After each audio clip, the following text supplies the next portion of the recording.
It's New Brew Thursday! Woo! Woo! And this is the GABF episode. Yes. We had a blast. So awesome. Yes, and we're actually still out in Colorado. We're in the house that we rented here. We didn't decorate it. Yeah, this is not these curtains. Damn, hell no, girl. I would have loved these curtains, but these guys, they're not digging it, I guess. Not digging the Whatever. curtains. They're a little sad and dreary. Yeah, well, anytime you do these vacation rental houses, it's kind of like, okay, here is all the stuff I could find at Pick and Save to just fill out like shelves and windows and whatever. Those curtains cost me $2. We rented this house from Don't Watch the Show. They'd be like, well, screw those guys.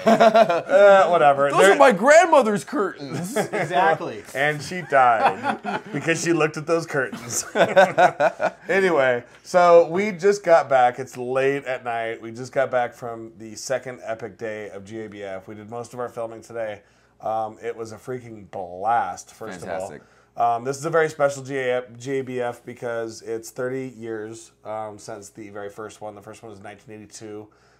It's amazing to see the growth. They had that whole 1982 pavilion set up, so it was like so in the 80s and like all that stuff. They had 80s television going, and they had a lot of people lining up for some kind of photo booth too, which we didn't really understand. But one of the best things that we did, I think, this entire time is we had a really awesome interview with Charlie Papazian. Yeah, that was probably the best 15 minutes of my entire life. We interviewed him last year, but it was kind of a quick, like... It was quick and... Well, it's what we walked into the farm to table last year, and I'm like, there's Charlie Papazian. Let's go and get him before he gets away. And so, like, there was no preparation. It was just like, hey, you're Charlie Papazian. And he's like, yeah, I am. Yeah, I am. So, what about it? And what do you want? Yeah, and he's like, please don't attack me, large man. So, but no, Charlie is one of the nicest freaking guys on the planet. He is pretty much almost solely responsible for what this revolution has become. He's the guy. And we talked a little bit about the history of GABF, where it's going in the future. He gives some great advice to new brewers. Go check it out. I'm Charlie Papazian, founder of the Great American Beer Festival and currently president of the Brewers Association. Well, the first Great American Beer Festival was in 1982, and it was kind of inspired by a visit I took in 1981 to England and the Great British Beer Festival, and I was pretty awestruck that a country could celebrate their beers. And I thought, well, I wonder if we could have a Great American Beer Festival in our own country. And I was staying with Michael Jackson at the time, whom I just met that year for the first time, and he said he'd throw all his support he could give for that idea, but he asked, well, where are you going to get the beers? Because in 1981, 1982, there were only about 40 brewing companies in the United States, and there were not too many interesting beers that were out there. So what we did as a small group of beer enthusiasts, we looked at a book of beer labels and figured out which breweries were still in existence and what beers they might be brewing that might be of interest to beer enthusiasts, particularly home brewers. And it was the American Home Brewers Association, which I founded in 1978. It was that organization that pulled off the first Great American Beer Festival in 1982. If you go back to the far end of the hall, there's a footprint, 5,000 square foot footprint of what it was like in 1982, and all the beers and brewers that are here today are in that booth that were there in 1982. This Great American Beer Festival, just like the craft brewers in the United States, is by no means an overnight success. It's a long haul and it's a lot of hard work. And there are over 700 people that we know of that are thinking about starting a brewery. And every one of them, we tell them the message that it's a lot of work. And it's not a fast buck, and you got to be in it for the long haul. I've been told 1,000,000 times by 1,000,000 people who have bought my book, it seems, that that book has inspired them to either a better life as a home brewer or their life as a brewer, working in a brewery, one way or another. So there's a lot of community that we developed as an organization. And that community, we really needed the community because we needed to support each other. And the thing about currently craft beer made by small brewers in the United States, craft brewers, was that they all thought it was a great idea for the last 30 years. But the beer drinking public was clueless as to what they were doing, what they were making, and what these beers were about. So in the early days, there was a lot of support we gave each other to kind of keep going and plugging along. Say, we can do it. We can, like the little engine that could. A little big engine now, but it's a bigger engine, but it was a long haul. You know, there's a lot more work to be done with American beer culture and educating and turning a lot more people on to what craft beer is and how different ways it can be enjoyed. Great American Beer Festival has been a long journey. It hasn't always been easy. There have been stressful times and there have been celebratory times, but when the going got rough, I always reached for a homebrew and said to myself, relax, don't worry, have a homebrew. And everything seemed to have worked out. Wouldn't you agree? That was probably, like I said, the best 15 minutes of my life talking to Charlie. You could not ask for a cooler guy. Well, and here's my thing. You are the guy who was pretty much responsible for this entire festival. You have 20,000 people in a building who would all love to come up and have hour-long conversations with you about home brewing and whatever else. And yet we went up to him, we're like, hey, can we talk to you? And he's like, sure, let's talk. Yeah, and he just like went off. Like He's the most approachable guy there. Dude, so humble, so gracious, such a nice guy. I mean, you really could not have asked for like a nicer man in general. So Charlie Papazian, right on. So awesome, man. Tonight we're drinking some Colorado beers. We're not going to spend a lot of time talking about them because we're in Colorado. We thought it was apropos. Apropos. What are you drinking? I'm drinking the Rocky Mountain IPA from Fort Collins Brewery. And how do you feel about it? It's good. You know, I don't think it's the best IPA I've had since I've been here. Probably better from the source. But yeah, it's a great daily drinking Fort beer. Collins is still pretty close to Denver, source-wise, but well, it's good. Honestly, like I went to a gas station and bought some beers off the shelf, so who knows how long it was sitting there. Yeah, it could be a little out of date. Yeah.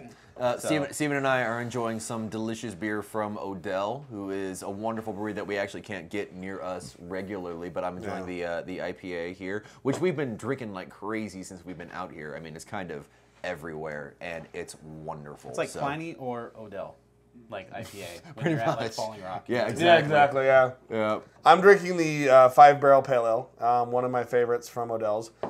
So, yeah. Anyway, speaking of brewers, we had the opportunity to talk to a couple of brewers. We spent some time with Daniel Del Grande from Bison Brew, as well as Andrew Bell, who is our MBT homebrew winner, because they were serving the beer that we had a part in on the floor at JBF, which I might add also gave me a huge boner. Yeah, and very well received, by the way, too. It was the crowd favorite, so. I'm like, this is a beer. Yeah, well, I'm like, this is a beer that I played a part in. Like, I helped choose this beer, and then it got made, and now it's being served to thousands of craft beer lovers at GABF. At the Great American Beer Festival, I'm like, win. Yeah, that's 100% win. We talked to some other really great brewers, too. Like, we talked to DESTIHL, who is...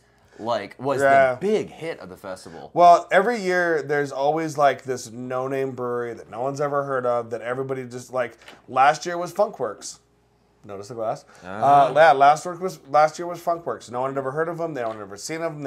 And it was just like, oh my God, these guys are pouring saisons that were like I think the way amazing. We see like the breweries that are like the most talked about are when people say you have to go over here and try this, and they literally drag you over. Right. That's what happened with Funkworks, Salazar. Dude, and DESTIHL this year, I mean, you could not go 5 minutes with someone walking by and hearing the word DESTIHL. I mean, well, even outside of GABF, like when the couple of restaurants, Falling Rock and Euclid Hall and whatever, like people were talking like, dude, did you try that place called DESTIHL and like no one could pronounce the name properly, but everybody was talking about it. And it's funny because like initially at the beginning of GABF, no lines, no people, no one, but then it was like one guy took it was like, oh, light from heaven shone upon him, and he just went around and it just spread. How did we find out about them?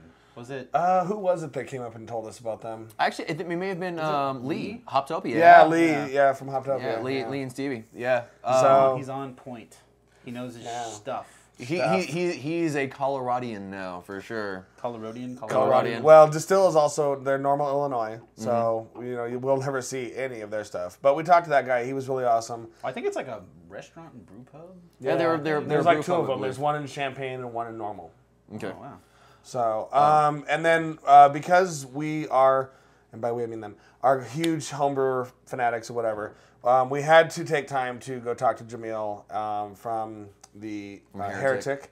Who, Jamil Zainasheff. if you know anything about homebrewing, you know that Jamil is like an expert in the field as far as, especially like yeast and everything. Yeah. The man knows his stuff, Yeah. and Heretic proves that because the beers that they're making are just fantastic. Yeah, they're just phenomenal. It was cool because when we did the Blue Palms anniversary show, they had one of the Heretic beers on there, and it was the first time I had to have it, and so we were just like, we have to talk to this guy. Right. At GABF. And Jamil is another guy who could easily be kind of a douche. Where it's like, I'm Jamil Zainasheff, and I am cool, and you don't need to be talking to me. But instead, he's like, hey, you want to talk to me? That's awesome. I want to talk to you too. Nice. Yeah, it's like so nice. Yeah, he's super cool. And so, yeah, we spent some time with those guys. So we're going to stop talking about that and just let you watch it. We're at GABF, and we're at the Bison Brew tent. It's not really a tent, it's a booth at GABF. Why are we here? A, he's awesome, and B, because Andrew won our homebrew competition and went up and brewed an awesome beer with him. Yay! Cheers to awesome beer. Cheers, guys. So we're drinking the organic Zeal Island Pale Ale today. This is what you came up with as far as your winning homebrew recipe. We did the show about it. Go check it out. You went up and you brewed this beer with Dan. Talk a little bit about how awesome that was. It was a blast. I'm addicted. I'm absolutely addicted right now. It was so much fun. I had a blast. It was hot, messy, but a great time. Yep. Hard work. So the lesson there is that Andrew likes to get hot and sweaty with brewers.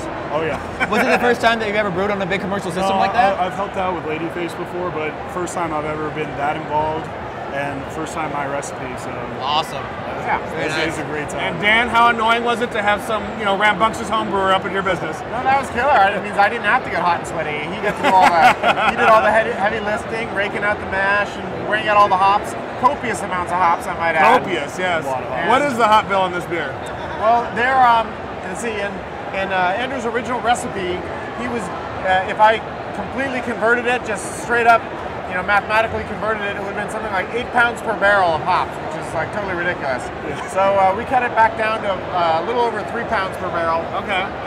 And it's a blend of 3 New Zealand hops, the Rakau, Cascade, and the Nelson.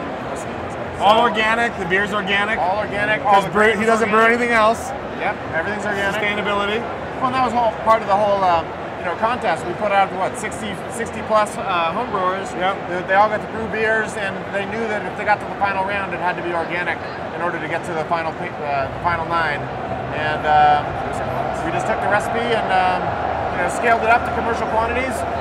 We brewed 30 barrels, which is like 600 gallons. Right on. And I think sold out right away, didn't it? Yeah, pretty much. We've got a few kegs left, and there's a few places in LA that we're still waiting to get final deliveries. But in general. Well, and speaking of which, October 17th. Okay. Right? Oh, is that right? Yes. October 17th. Yep. We're going to be down at Library Ale House in Santa Monica. Yep. Come on down, meet Dan, meet Andrew, drink this beer, put it in your mouth where it belongs. Andrew, what have you liked walking around the? Oh, there's so many amazing beers here. It's just overload. I mean, great beers from breweries I haven't heard of. A lot of amazing sours, IPAs. Obviously, the stuff here is fun to drink. Hang out with all the local California people that we know. It's always a blast. Yeah. Right. But there's so many amazing breweries out there. You can just walk around and randomly stick your glass out of the table and try something absolutely amazing. So, Yeah. some great stuff. What about you, Dan? Have you had a chance to wander around? Yeah, I did. This year, it took me like 12 years to figure this out, but I just took last year's winners list. You're quick. I know. And I just started hitting all the gold, silver, and bronze medals from last year in just a variety of categories. The sours too over at and then Distill. all the Distill, sours. yeah. There's a lot of great stuff going on. A lot of up and coming breweries like Distill.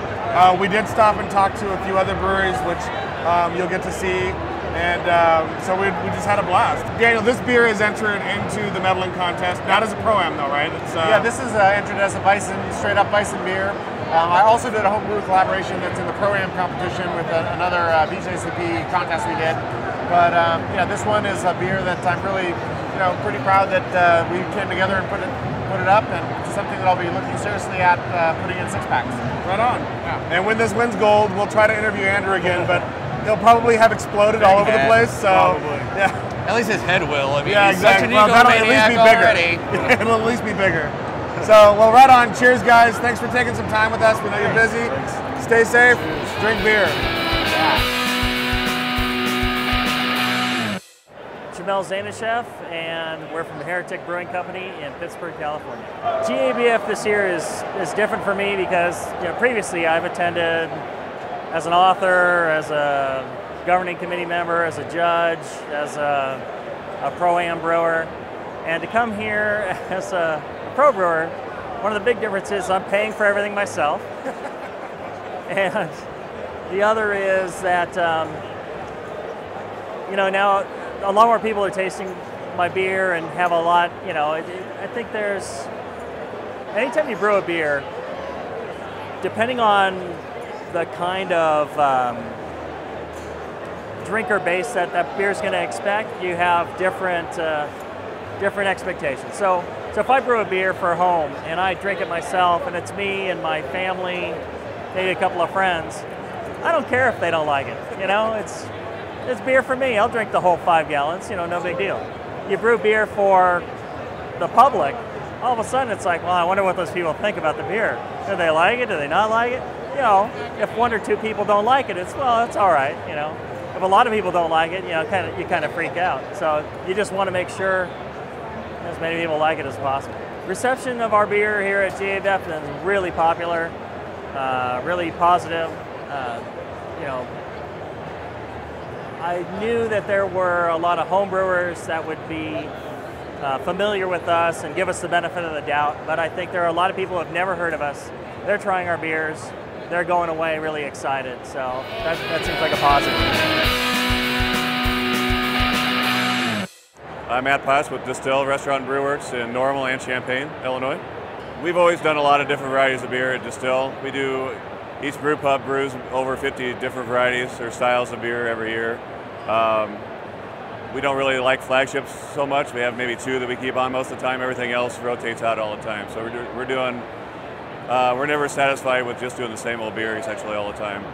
We do a lot of sours that we'll talk about, but we do a lot of really hoppy beers like our Operation Overload Double IPA, really hoppy, Deadhead Double Red Ale. So we do some really hop-centered beers. We do a lot of malty beers like Oktoberfest. Not too many lagers. Just as hard for us to do a lot of lagers because of the time it takes and everything. But anyway, but sours are kind of becoming our niche, kind of the big buzz that we're seeing here at the fest. This is DESTIHL's first GABF, and you would kind of think that we've been here for a few years by the reception that we've received. As a company, we've only been around for less than 4 years, but the sours that we're releasing at the fest here have been around for about as long as our company has. Our oldest beer that we have here is our Framboise, which is 3.5 years old. Most of the other ones are about 2.5, 3 years, some are 2. What's been the biggest buzz so far is the St. Decara Sour Reserve Series. We have 6 sours on the floor. We have 4 of our other beers as well, but it's been the St. Decara series so far that it's been causing lines to go on the opposite end of the hall from our booth repeatedly. But it's been fun, amazing. I love pouring beers. I love being behind the booth, visiting with people, how we do it, because the way we do our sours is, we think, is very unique. We may not be the only ones doing it this way, but we believe in spontaneous secondary fermentation. We'll do a primary in the fermenter, but after that, everything is from the natural air from downstate Illinois, which turns out has great bugs for doing sour beers. After the primary fermentation, we'll throw it into sour barrels, whether it be a wine barrel or several generation old bourbon barrel. After we've used it for the bourbon barrels, aged stuff that we're doing, like the bourbon aged Deadhead or whatever. We've got some that are just plain oak barrels. So But the most of our sours are done in the old bourbon barrels. I think that's about it. So, cheers. Have a good fest.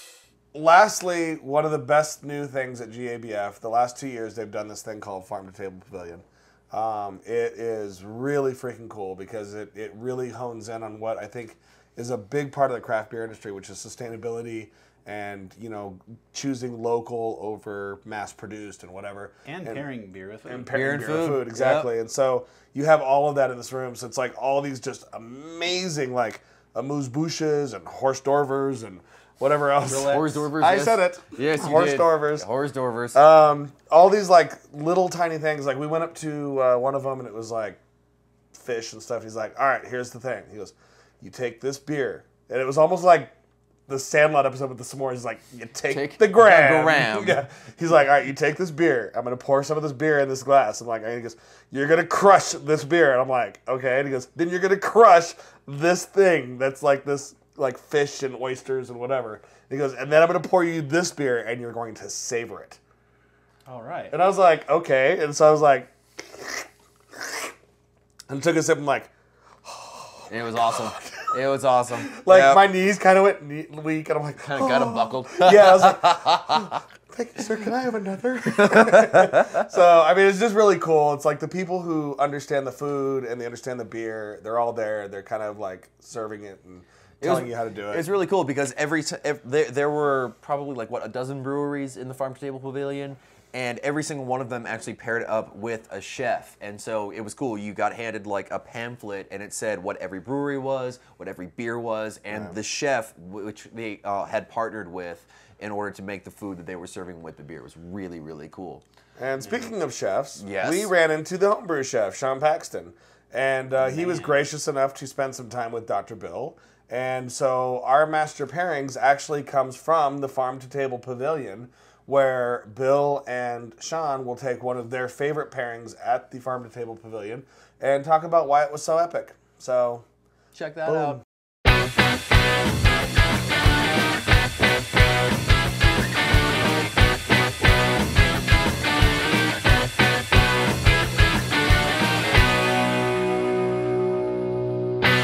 Hey everybody, welcome to another Master Pairing. It's me, Dr. Bill Sysak. I am here today at Great American Beer Festival in Denver in the Farm to Table Pavilion with the one and only Sean Paxton, the Homebrew Chef. Sean, tell the audience a little bit about yourself. Well, Bill, it's great to hang out with you, like always. Yes, we've known each other a good decade at least. It's kind of funny to really look at it in that terms. I know. It's I saw fun. the gray on your beard and the lack of hair, and I thought, wow, we're old. But we're old. But that's what's fun is, yes. I look at, I've been cooking with beer for 17 years and to really think about, cooking with beer and pairing with beer and being a home brewer and really learning about the craft of not only food, but beer and looking at beer like food and to really look at it as really, it's an ingredient. Well, beer is food, that's for sure. I mean, look at the months, right? Agree. They fast on this, right. And there's all these things in history that we forget about sometimes. And liquid bread. The lineage of this beautiful product and what it does, because you can't recreate these flavors any other way. No, I agree. And if you really stop and think about what this elixir does, that's different than wine, is it actually there's more ingredients, which makes it more complex. And there's a lot more different things to understand because it's not just the carbonation factor, but it's also the whole, elements of what it does to your palate as you drink it, which is different, I think, than wine or spirits or mead or cider. I pair all those, but it's by far the most versatile, as you touched on all those different points. Carbonation, sweetness, bitterness, cutting through the fat, the maltiness, the Maillard reaction that it matches up with grilled meat. It's fabulous. So this is a great event. This is a thing inspired by Charlie Papazian, the founder of the Great American Beer Festival, where they've taken, it looks like, about a dozen great breweries and allowed chefs to try the beers and create a really nice pairing. And it's really neat to actually see a chef work with the brewery. I mean, I feel fortunate because I get to do that every day. But it is something that is really, I think, quintessential to the whole experience because to understand not only what it tastes like, but how it's made, and to understand the hops and the malts and the yeast and what that does to the beer. is it's not just, yeah, we just throw this in the pot and turn it on. You know, Mother Nature really did some work, but the brewer, just like a chef, is manipulating very interesting and very unique ingredients to a whole nother level. People ask me if I brew. Yes. Well, I have home brewed and I've assisted on some professional brews. And you work at a brewery. I work at a brewery, but I don't bother to brew. I let the brewers do that. I know the beer flavors and profiles. That's what I love to do. So I allow them to make the product. There's no sense in trying to engineer a product to fit an overall flavor components of a range of foods. There's already so many versatile styles like Hefeweizens, Wits and Saisons, brown and ambers that match so many range of food from breakfast through dinner. You're doing something tomorrow, aren't you? What are you doing here at GABF? I'm here for pleasure, but also for some work. So I try to tell that to my wife sometimes, and she doesn't always get it. But I hear you. What's great is doing an event. Actually, it's going to be really fun at the Food Pavilion on Saturday night. Where we're going to work with Tanya Cornett from Ben Brewing Company. Great brewer. And what's really fun is that she's not only a great brewer, but she's just an awesome person. And as a female brewer, I really like to get her palate into this. And then my other good friend, Will Myers from Cambridge Brewing Company. Will's great too. And what's kind of fun, I actually brewed with both of these guys independently. And so I really enjoy and respect their palates and everything else.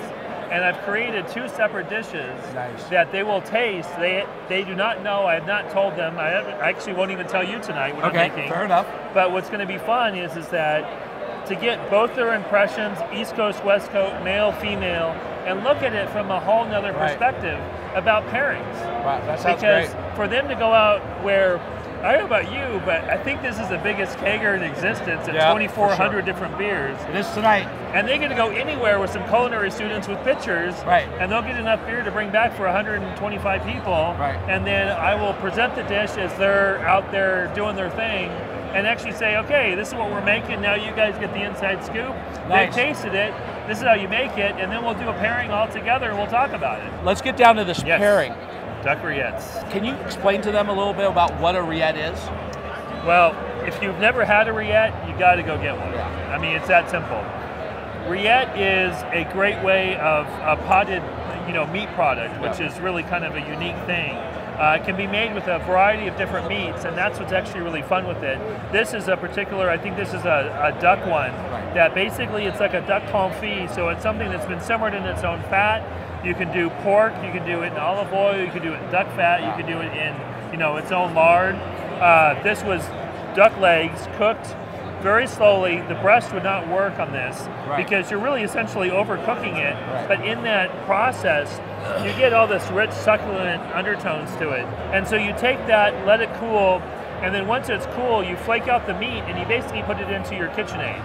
And you just beat it. And as you're beating it, the fat actually kind of binds it together and it becomes kind of like a pate, a very spreadable pate. And I think it's a beautiful thing with beer because beer has the carbonation, it has the balance of flavors, and you have a fatty piece of meat that has all this great flavor, and you can do anything with it. I've done it with supplication with sour cherries that were actually the same cherries used in the beer itself, and then mix that in with the duck confit and a touch of cinnamon, a little bit of thyme, a little bit of bay leaf. Beautiful spices for this. I love pork rillettes.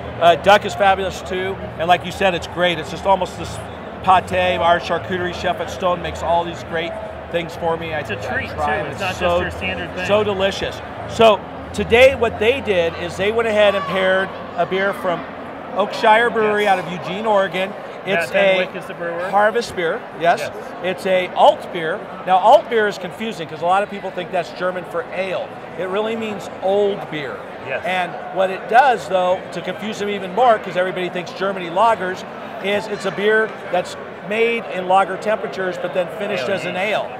So it's really unique. And I think this is a very interesting representation. Has kind of this little Pacific Northwest spin, which we would expect from Oakshire because they like to take it to the boundaries. Where they're at, Oregon. It's really a delicious beer. Let's go ahead and try these and see what we think. Definitely. Great. They definitely have some of those winter spices in there. I want to say cinnamon, allspice, mace, something in that range. Yeah, ginger, a white pepper. And then it's also nice too is these little radish sprouts that kind of give it that little bit of heat. Little peppery bite. and that roasted bell pepper, which kind of gives it that sweet undertone. But you know, it's roasty, it's earthy. It has a lot of kick to it. And pâtés are great on crostinis because of the textural profile, because it's so soft. The texture, but also too, you kind of get that underlying bready undertone. And what's interesting with this beer, you can smell it, is that little bit of toast, a little bit of roast. Oh yeah, it's definitely that little bit of cereal, like almost like cereal grain, really like sure. a perfect Cheerio, you know. But yet it has this roasty undertone, almost like a very thin coffee. And you kind of get some notes of caramel. So what's fun is that as we're tasting it, just to smell the beer, because I think there's so much of the complexity that's playing around in there, which I think is really unique, is how much we smell versus taste, and the two together. Well, yeah, 90% of all taste is smell. So yeah, I really get that too. The caramelization, and it brings out this nice spice notes from the beer. And so it really comes out really well. But it's not contrasting, but it's complementing those spices in a really like harmonious way. I mean, you think about that mace and that allspice and that ginger and that toastiness. It really is a marriage. I was very excited when I tried those spices, because I knew that would benefit this beer and the pairings. Wow. You know, to me, beer is so versatile. Although you can contrast a lot, really, beer, you can do a comparison pairing almost all the time if you want to. I really think that contrast comparison is really something dreamt up by the wine crowd, because so few wines actually match up with the beer perfectly. But it's with the food. Like, do you want the beer to be in this fight with the food? Exactly. And it's interesting sometimes because this beer has a nice carbonation level, which I find it scrubbing the fat off my palate.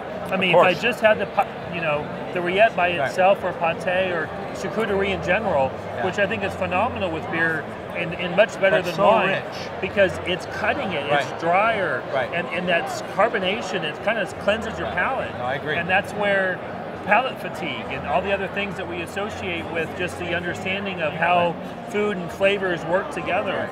And this is where I think it really brings it to another level. Yeah, it definitely extends your palate lifespan, where you can definitely sit down a large pairing, setting up for a meal, where you might be tasting a dozen or so beers and a bunch of different dishes or variations. It really gives you the ability to keep going through it, and it makes it more enjoyable and fun. I think this pairing is beautiful because it really takes it. I mean, it's interesting when you look at a pairing, I find is that when 1 + 1 doesn't equal 2, it equals 3. Yeah, it needs to. And there's this other element that becomes that third part that we can't exactly put our finger on, but man, does it work. And when it works, it's almost by accident. I mean, this is what's great, at least I look at it from my job, as far as the chef and the brewer combined, is that we can play these things up, and that's where you kind of get something that to me is, I mean, come on.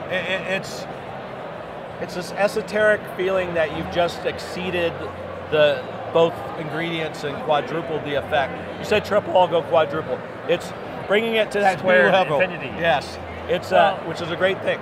And that's what's also fun too, is because this is something that I think more people should do. And I mean, come on, how many restaurants have you been to where it's not the money, but it is the money, because we know when we go out to a nice dinner, I'm more than happy to pay for it, because I'm getting a treat, I'm getting something else that I'm choosing not to do myself, and I'm giving them my money. Yes. But yet, in return, I kind of expect something. And I see a lot of people, and even sommeliers in general, who aren't taking it to the full depth. And you look at a Cicerone, and you look at people who should be having a better beer menu, and not just a wine menu, and servers who know how to serve it and pour it and treat it with the respect it deserves. And this is where, I mean, we're the only species on this planet that get to actually cook. I know. And ferment on purpose. It's amazing. Yep. That's why we have civilization. This gift that we have, and how much we throw it away. I mean, I love. Come on. As much work as it is, I love it when a restaurant calls me and says, "Can you consult on my list? Can you do this?" I really want to up it that extra notch, and that's what's the best. So, Sean, we're just about winding down. Tell us how people can reach you or see you. Do you have a website? I know you do. I've been busy. Okay. I'm actually working on a new one. Hopefully it'll be done sooner than later. Excellent. Homebrewchef.com is the website. I'm also on Twitter. That little thing, maybe you've heard of it, homebrewchef.com, or just Homebrew Chef on that one. I'm also on Facebook. I have a Facebook page, Homebrew Chef. Perfect. And then also Sean Paxton, and I actually do a podcast once a month on the Brewery Network called the Homebrew Chef. Right. And we talk a lot about this. Plus, you know, I do a lot of articles for Beer Advocate and a lot of other beer magazines. And by the way, for my Master Pairing fans on Facebook, and I'll definitely have links so you guys can join or like Sean and get him going, because he's a source of knowledge that's great. We've been closest friends. I've probably known you almost 17 years, but we've been closest friends for 10. It's funny, and, like in the circles we've kind of, you know, hung out with. And that's what's great. And expect Sean on more Master Pairings, because I think what we want to do is set up some dishes that Sean actually cooks and I get to pair them. And that's going to be a blast, so I'm looking forward to that. Yes. So cheers, my friends. Cheers, great to see you. Thanks for watching another Master Pairings.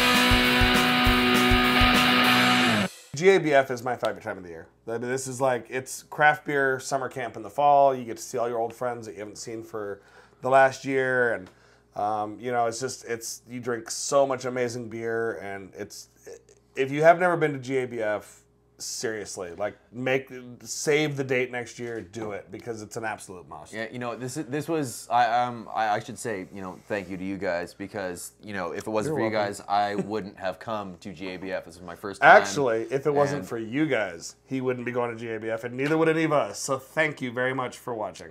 But it was you know, I had some expectations coming in, because, you know, huge fest, lots of people, great beer, but it was so beyond anything I could have imagined. I mean, you know, the festival and everything that goes on around it, it was absolutely unbelievable.